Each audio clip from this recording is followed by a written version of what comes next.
তুই যা চাইবি আজ আমি দিতে রাজি, তুই বল। বাবা, আমার মাকে একবারের জন্য আমার কাছে এনে দেবে? আমি মাকে একবার ছুতে চাই।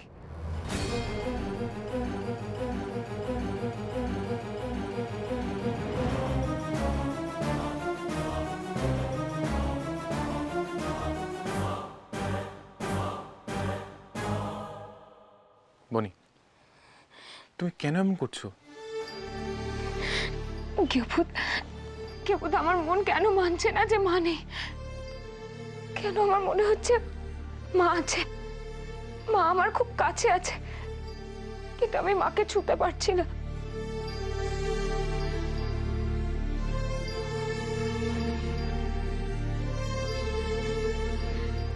বনি দেখো, তুমি ছোট থেকে মাকে পাওনি, তাই মায়ের অভাবটা তুমি সবসময় ফিল করো। আর দেখো, আমরা যাদের ভালোবাসি তারা যদি আমাদের কাছে না থাকে, আমাদের মনের মধ্যে সবসময় থাকে, তাই আমরা তাদের মনের মধ্যে খুঁজে বেড়াই। হ্যাঁ বনি। না গৃহভূত, এই অনুভব সেই অনুভব নয়। আমার মনের টানটা আমি কাউকে বোঝাতে পারছি না। আমার মা আছে গৃহভূত। আছে তো, তোমার মনের মধ্যে আছে। দেখো বনি, মা বাবা যে না থাকার কষ্ট সেটা আমি ভালো করে জানি, কারণ এই অপ্রিয় সত্যিটা আমি ফেস করেছি বনি। তাহলেও আমাদের যেভাবেই হোক আমাদের স্বাভাবিক জীবনে ফিরে যেতে হয়। এই কষ্ট নিয়ে বাঁচা যায় না বনি। বনি, শুধু তুমি কষ্ট পাবে না, তোমার চারিপাশে যারা থাকবে তারা সবাই কষ্ট পাবে। তাহলে আমি কি করব গৃহভূত, কি করব? কি করবে? পুরনোকে ভুলে নতুনকে বরণ করে নাও।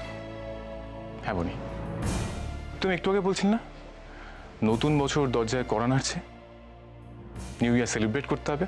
তাহলে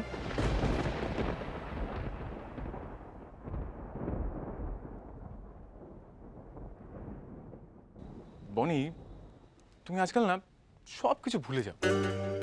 আমার দিকে তোমার কোনো খেয়ালই নেই, তুমি ভাবোই না আমার কথা। কোথায়?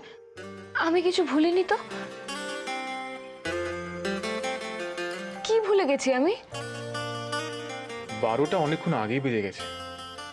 তুমি কি প্রমিস করেছিলে?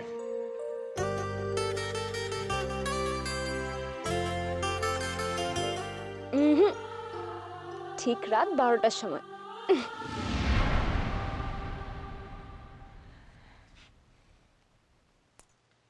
মনে নেই তো, সত্যিই ভুলে গেছি। তুমি আজকাল আমাকে ভালোই বাসো না, সব ভাবনা তোমার অন্যদের নিয়ে।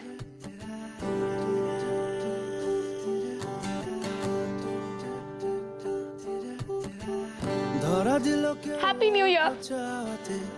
উড়ে গেল কিছু গল্প হাওয়াতে, অকারণে আমি অল্প আঘাতে হচ্ছি অভিমানী। কাঁচা মিঠে আলো নাম কি জানি তার, বড় অগোছালো কাটছে দিন আমার।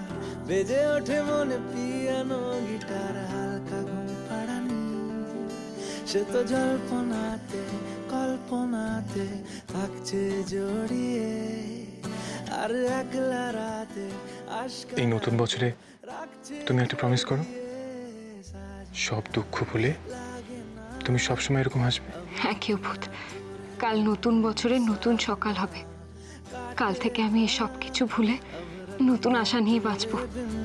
साजना लागे ना अब अखियां तोरे बिन, साजना काटे ना अब रतियां तोरे बिन।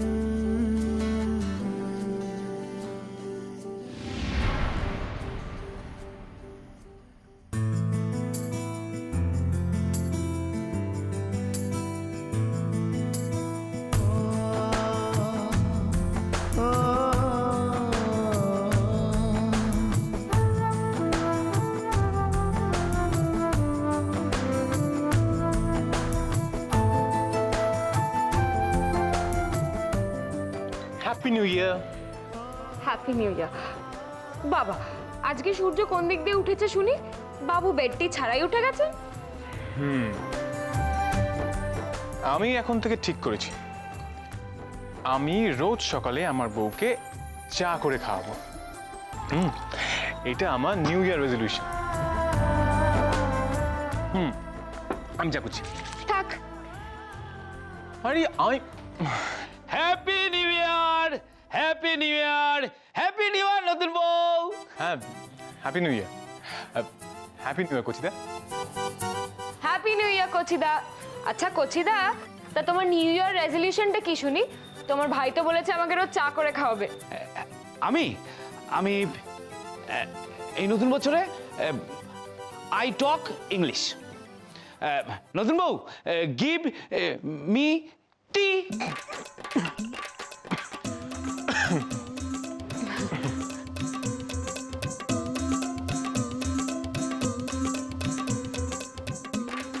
এই নাও। No biscuit? Where biscuit? I বনি বনি প্লিজ প্লিজ কচিদাকে একটা বিস্কুট দাও, নাহলে ওর ইংরেজি ঠেলায় আমি চা খেতে পারবো না।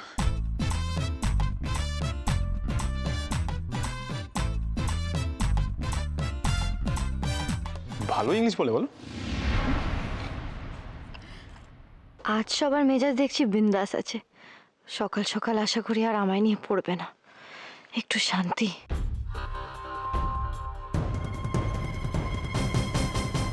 Happy new year. No happy new year. You present, we sad. You go out, we happy. You go go গো।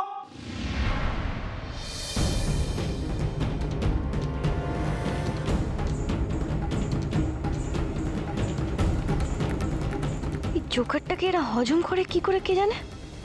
ভাবলাম আজকে একটু শান্তি পাবো, তা নয়।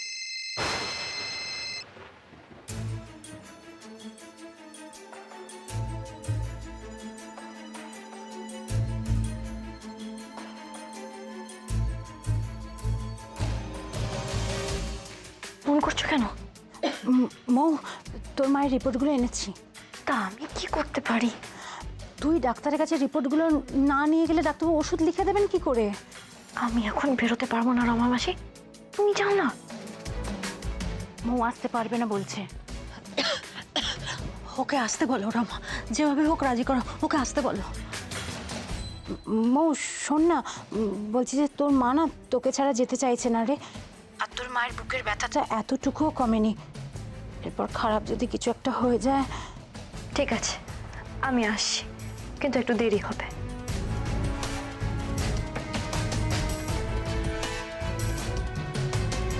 ও আসবে বলেছে। আসবে বলেছে? আসুক ও। আমি ওকে আর কিছুতেই ওর কাজের জায়গায় যেতে দেবো না, কিছুতেই যেতে দেবো না। ওই সোমনাথ চ্যাটার্জির ছায়া আমি আমার মেয়ের ওপর আর পড়তে দেবো না। দেখি কি করে ওই লোকটা আমার মেয়ের খোঁজ পায়। আমার বাড়ি অবধি এসেছিল না লোকটা আমার মেয়ের খোঁজ নিতে? পায়নি তো। কে এসেছিল আমাদের বাড়ি অবধি?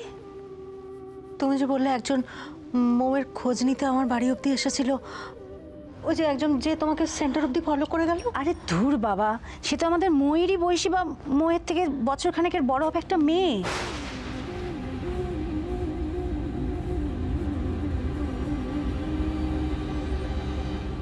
মেয়ে?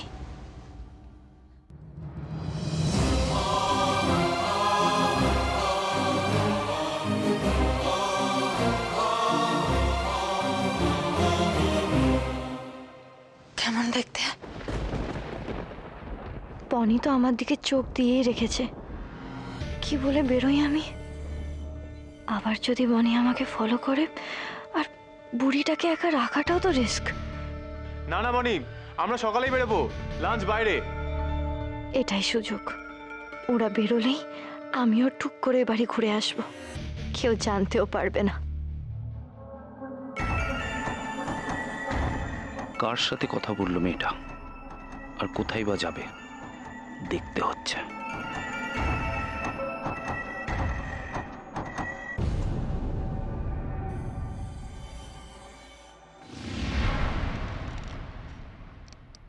আচ্ছা, আমি একটু বেরোচ্ছি, এর মাঝখানে কিন্তু কোনো গড়বড় করবে না তুমি।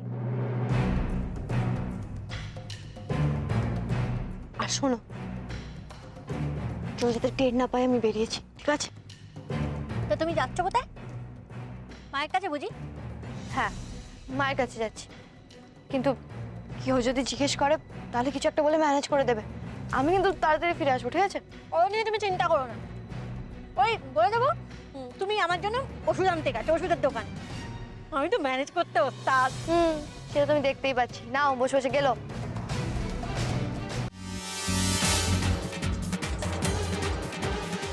ট্যাক্সি!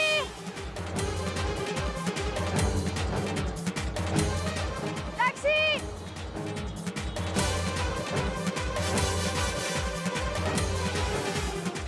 ট্যাক্সি ধরে কোথায় যাবে মো?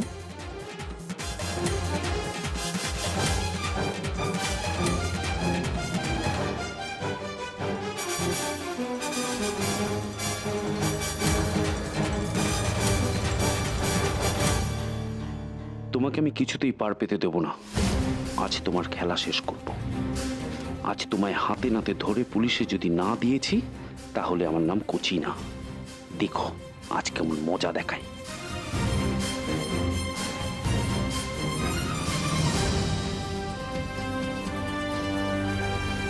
এই এই অন্য নাকি দেখতে পাও না? কচিদার গলা না? অসভ্য কোথাকার! ও মাই গড, এই রাম ভক্তটা এখানে এসে হাজির।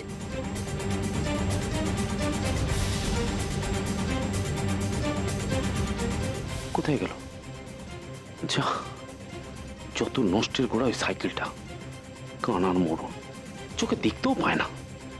মাঝখান থেকে মেয়েটা চোখ ফসকে পালিয়ে গেল, কিন্তু এখানে কারোর না কারোর সাথে নিশ্চয়ই দেখা করতে এসেছিল।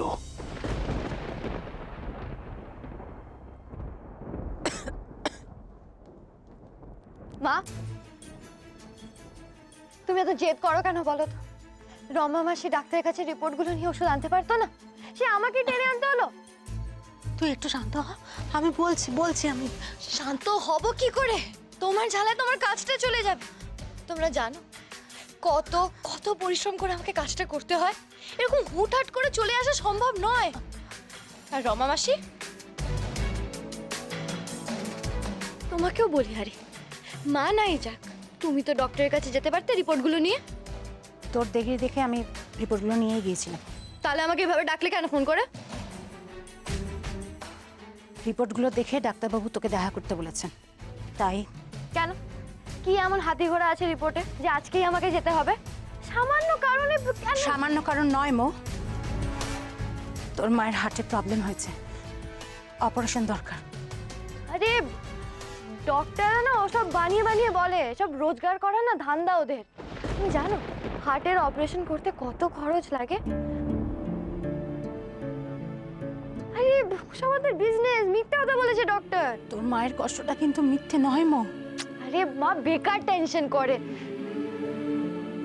সোমনাথ চ্যাটার্জি যেন আজ মোহ হয়ে আমার সামনে। সেই এক ভাষা, মানুষের জীবনের থেকে টাকার মূল্য অনেক বেশি ছিল ওই লোকটার কাছে। মোহ কি সেই রকম হলো? একটা স্বার্থপর মানুষ হেরে গেল আমার এতদিনের স্নেহ ভালোবাসা সবকিছু। আমার জন্য তোকে টাকা খরচ করতে হবে না মো, এমনিতেই আমার বাঁচার খুব একটা ইচ্ছে নেই। আমার শুধু তোকে নিয়ে টেনশন, তোকে নিয়ে চিন্তা। মো, আমি জানি না আমি আর কটা দিন বাঁচবো। এই কটা দিন তুই আমার কাছে থাক, আমাকে ছেড়ে যাস না মো। মা এসব সেন্টিমেন্টাল কথা কেন বলছো তুমি? ডক্টর ওসব বাড়িয়ে বলেছে। ডাক্তারবাবু বাড়িয়ে বলেনি মো। তোর যদি বিশ্বাস না হয় তাহলে তুই ডাক্তারবাবুকে একটা ফোন করে নে।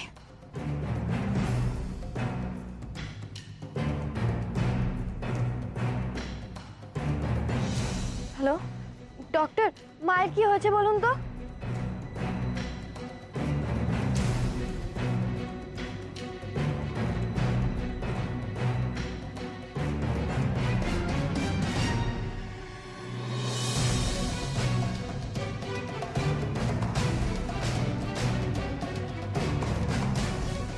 ডক্টর যা বললেন তার মানে মায়ের হার্টের কন্ডিশন সত্যি সিরিয়াস।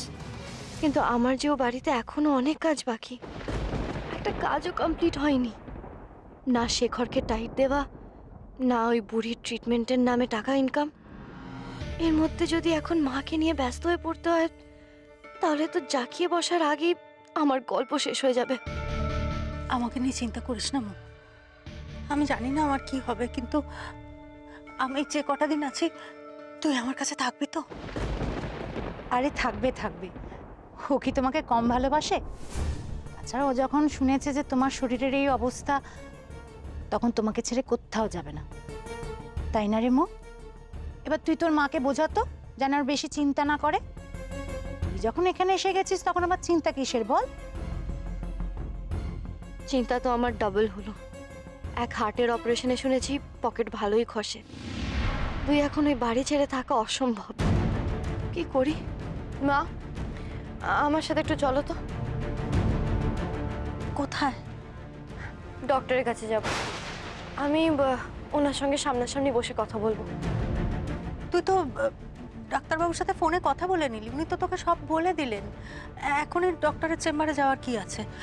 তাছাড়া রমাও তো আমার সব রিপোর্ট ডক্টরকে দেখালো, তাই না? আমি বলছি কি যে এখন যা ওষুধ দিয়েছে সেগুলো খাই, তাহলে না হয়। তোমার কথা শুনে তো আমার দিন চলবে না। আমার ওনার সাথে জরুরি কথা আছে। ডক্টরের সঙ্গে কথা বলে বাকি প্ল্যানটা দ্রুত আমায় ছুটতে হবে। চলো মা, দেরি হয়ে যাচ্ছে, চলো। শোন না মৌ, বলছিলাম যে আমি তো রিপোর্ট দেখিয়ে এনেছি, পরে না হয় মাকে নিয়ে গিয়ে তুই চেক আপ করাতে যাবি। তোমরা তো কথা বলো কেন বলো তো? আমার দরকার আছে, আমি আজই যাব।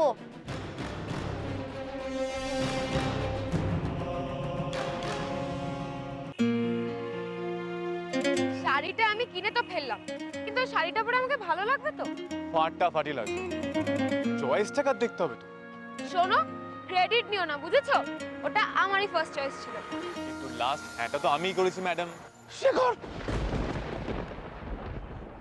নতুন বউ, শেখর। এ কি করছিস দা? তুমি কোথায় গেছিলে? এভাবে হাঁপাচ্ছ কেন? খবর আছে নতুন বউ, খবর আছে ভাই। তোরা যখন সকালবেলা বেরোবার প্ল্যান করছিলি, ঠিক সেই সময় বউ কাকে যেন ফোনে বলছিল। ঠিক আছে, আমি আসছি, কিন্তু একটু দেরি হবে।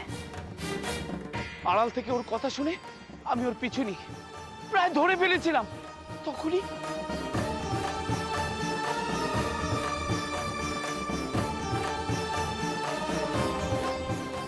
এই এই অন্ধ নাকি, দেখতে পাও না? ব্যাস সেই সুযোগে মেয়েটা যে কোন গলিতে সটকে পড়লো আমি বুঝতেই পারলাম না। জায়গাটা কোথায় করছিস? তা ঠিক বলতে পারবো না, তবে একটা লোককে জিজ্ঞাসা করতেই সে লোকটা বলল ওটা নাকি ঘোষপাড়া।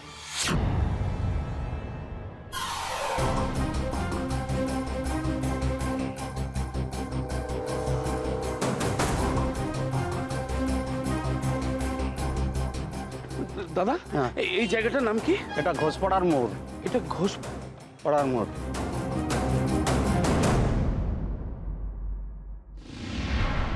কি বললে তুমি? ঘোষপাড়া? হ্যাঁ। কেন, তুমি কি ঘোষপাড়া চেনো? আরে আমি ওই পার্সটা ফেরত দিতে যে অ্যাড্রেসটাতে গেছিলাম, সেটা তো 26-এ ঘোষপাড়া ছিল। তার মানে আমার অনুমানটাই ঠিক। মৌয়ের খুব চেনা ওখানে। তুমি যে বললে ওই মহিলা বলে যে মৌকে চেনে না, তাহলে? কিন্তু প্রথমে ভদ্রমহিলা কিছু একটা বলতে চেয়েছিলেন।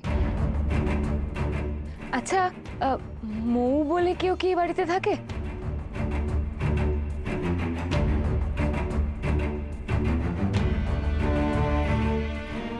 না না, ওই নামে এখানে কেউ থাকে না। তাহলে কি সত্যি মৌয়ের পরিচিত কেউ এই বাড়িতে থাকে? যদি ধরা পড়ে যায় তাই মৌ ব্যাগটা আমার ঘর থেকে সরিয়েছিল। আচ্ছা কচিদা, তুমি কি ঠিক দেখেছিলে ওই মেয়েটা ঘোষপাড়া দিয়ে গেছিল? হ্যাঁ রে ভাই, আমি তো একটা লোককে জিজ্ঞাসা করেছিলাম, লোকটা তো বললো ওটাই ঘোষপাড়া। আর তাছাড়া আমি একটা সাইনবোর্ডে দেখেছিলাম ঘোষপাড়া খেলার মাঠ লেখা ছিল। তার মানে একটা রহস্য কোথাও একটা আছে।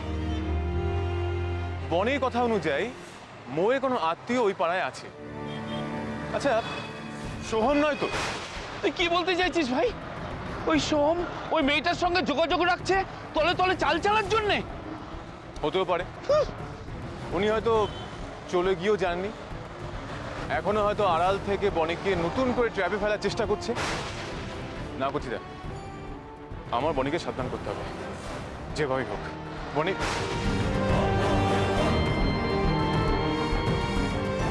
বনি, বনি, নতুন বউ